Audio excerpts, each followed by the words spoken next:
Buenos días a todos. Muchas gracias, José Ramón Oriol, por darnos la oportunidad, por invitarnos a estas ponencias en las que estamos siempre muy cómodos. Y gracias también a la Dirección General por asistir y a todos vosotros por venir a acompañarnos. Bueno,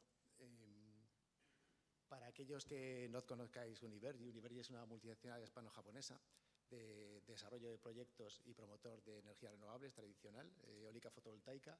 Y desde hace 5 años hemos creado la división de hidrógeno para combinar los electrolizadores con la generación de energía renovable y desarrollar este tipo de proyectos con un poquito más de futuro. Tenemos presencia en más de 20 países y en concreto en hidrógeno en este momento estamos desarrollando en España, en Chile, en Perú y en Australia. Bueno, el objetivo de la presentación de hoy, un poco de lo que os quería transmitir, es me gustaría que salieseis con alguna idea clara sobre los mitos y las realidades del hidrógeno como almacenamiento energético, ¿no? Hay bastante polémica, se ve cierta polémica en redes, que si baterías, que si hidrógeno. Entonces, bueno, querría intentar dar algún dato, poca opinión, y simplemente que veáis un poco realmente para qué se va a utilizar el hidrógeno.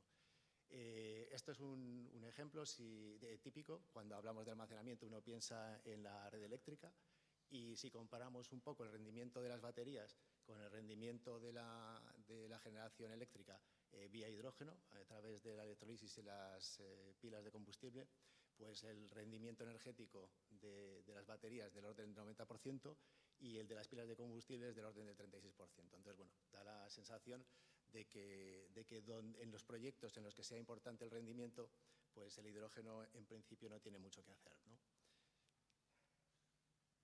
También un poco me gustaría que tuvieseis una visión de lo que supone almacenar energía eléctrica procedente de renovables. Entonces, bueno, son gráficos que corresponden al sur de Galicia, de la provincia de Pontevedra.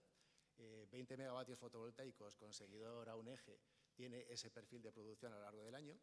Entonces, como podéis ver, tiene puntas de 400 megavatios hora diarios, solo va a funcionar durante el día, tiene un componente estacional muy importante, es decir, que almacenar estacionalmente esa energía es un reto, ¿no?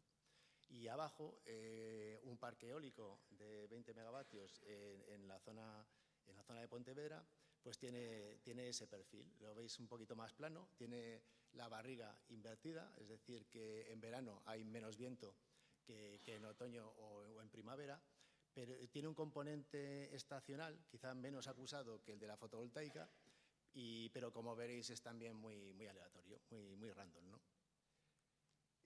Se habló de hibridación. Si hibridamos, los casos anteriores eran 20 megavatios, si hibridamos 10 de fotovoltaica y 10 de eólica, veis que se aplana también un poco la curva, el componente estacional, pero aún así hay un reto importante de almacenamiento, ¿no? de esta energía. Entonces, el componente estacional, energía hidráulica, hay, por ejemplo, el hidrógeno almacenado en cavernas de sal, es decir, para cubrir esas estacionalidades necesitamos grandes almacenamientos de energía para ser capaces. Las baterías y el propio hidrógeno pues te pueden cubrir más que estacionalidades, almacenamientos diarios. Dicho eso, comparamos un poco lo que sería el CAPEX, la inversión que hay que realizar para almacenar en baterías o para almacenar en hidrógeno. En la parte de arriba, derivado de las curvas anteriores, si quisiésemos almacenar 200 megavatios hora cada día, que es una barbaridad, a unos 250.000 euros el megavatio hora de CAPEX de baterías, estaríamos hablando de unos 50 millones de euros de inversión. Si cogemos esos 50 millones de euros de inversión y los traducimos a almacenamiento a 60 bares en depósitos de hidrógeno, me salen 68 depósitos y convirtiendo la energía de una tonelada de hidrógeno, que son 33,33 megavatios hora, cada depósito contiene 1.000 kilos de hidrógeno, 1 tonelada, pues te sale que si aplicásemos el rendimiento del 36% que comentábamos antes, con el mismo CAPEX almacenas 4 veces más energía. Si le aplicásemos un 0,6 porque no tuviésemos que convertir ese hidrógeno de nuevo en electricidad, que lo quisiéramos utilizar, por ejemplo, para producir metanol, pues el almacenamiento sería 6,5 veces con el mismo CAPEX. Entonces, bueno, allí donde sea más importante el volumen de almacenamiento que el rendimiento, pues probablemente almacenar hidrógeno pueda tener sentido, en instalaciones aisladas, por ejemplo.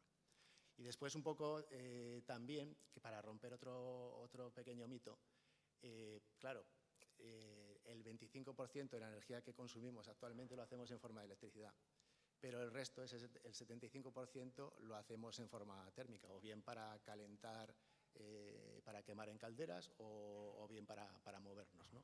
Entonces, el hidrógeno va a tener, en principio, su rol como vector energético, es decir, como molécula química que almacena esa energía, ¿no? Porque, bueno, no es…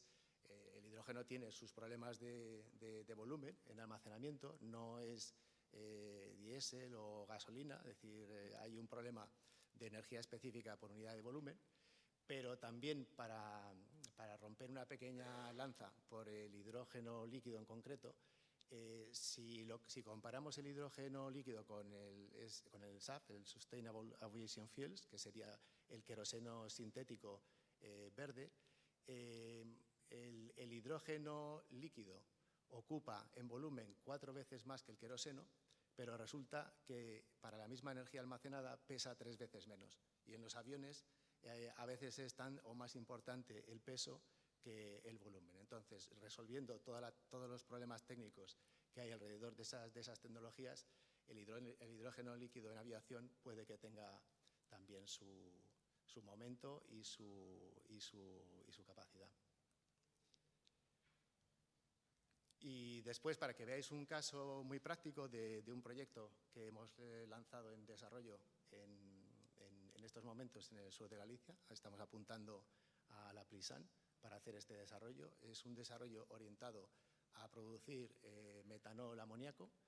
Estaríamos combinando 200 megavatios de energía eólica con 50 megavatios de energía solar.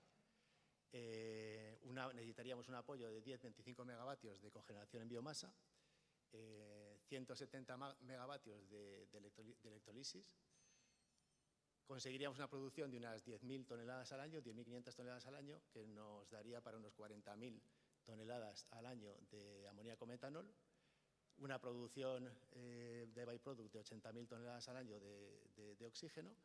El CAPEX estaríamos hablando de unos 700 millones de euros y, en principio, para que os hagáis una idea, esas 40.000 toneladas de amoníaco metanol es muy poquito comparado con todo el bunkering que necesitaría, por ejemplo, el puerto de Vigo para sus refuelings de la marina mercante. Todo el planteamiento es que toda la energía se consuma de manera local, y un proyecto de este estilo, siendo optimistas, podría estar andando no antes de 2030. Un poco este sería el esquema de gestión de la energía y los almacenamientos. En la parte de la izquierda estaría toda la combinación de energía. En principio, la idea es no apoyarse mucho en la red, porque también queremos que este sea una experiencia piloto de los grandes proyectos de generación de energía en Chile, en Perú, en Australia, y estamos hablando de gigavatios de orden de magnitud, y en esos países, evidentemente, esos gigavatios de generación no van a proceder de la red y se van a generar con hibridación de energías, ¿no? Y combinaciones con biomasa, etcétera. Entonces, en esa alimentación al electrolizador vamos a tener unos excedentes de energía renovable que se quieren distribuir a consumidores locales, a la industria local y a las comunidades locales. De ese hidrógeno, esas 10.000 500 toneladas al año, el 80%, aproximadamente 85%, se convertiría en metanol. El resto del hidrógeno también estaría a disposición pues, para los polígonos industriales y para la red de distribución local. Y yendo al almacenamiento, ahí veis que la capacidad de almacenamiento de hidrógeno que tenemos dimensionada para un proyecto como este serían 70 toneladas. El diseño de la planta de amoníaco metanol estaríamos hablando de 20.000 toneladas, de 20 toneladas al día de consumo, con lo cual estaríamos hablando de un almacenamiento para unos 3 días. Y con esta configuración pues tenemos unos rendimientos razonables y una operación razonable de todo el esquema. La biomasa, aparte de ese dimensionamiento entre 10 y 25 megavatios eléctricos de biomasa, sería capaz de sujetar o de sostener todo el consumo eléctrico y de energía térmica que necesita el proceso de metanol o de amoníaco de las plantas químicas, y además sería la fuente de CO2 biogénico para generar el metanol. Es un proyecto muy ambicioso que va a tener la parte técnico-económica no va a ser tan retadora como la de tramitación. Es decir, estamos hablando de mucha potencia, líneas largas, modo de autoconsumo sin vertido de excedentes. Bueno, ahí va a tener su aquel en tramitación y bueno, estamos de la mano de las administraciones. Proyectos como este tenemos en desarrollo en Castilla y León y en Castilla-La Mancha. Y bueno, la buena noticia es que ya sabemos cómo tramitarlo todo, ahora hay que ir poniéndolo en práctica.